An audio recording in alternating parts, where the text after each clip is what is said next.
शुक्लाम्बरधरं विष्णुं शशिवर्णं चतुर्भुजं प्रसन्नवदनं ध्यायेत् सर्वविघ्नोपशान्तये।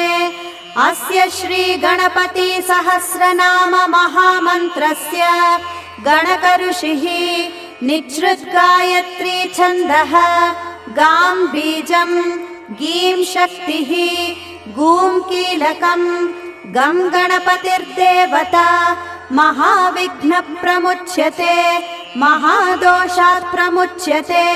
मम महाफलप्राप्त्यर्थे सर्वकार्यसिद्धिर्भवति पूर्णफलसिद्ध्यर्थे जपपारायण अर्चनं करिष्ये।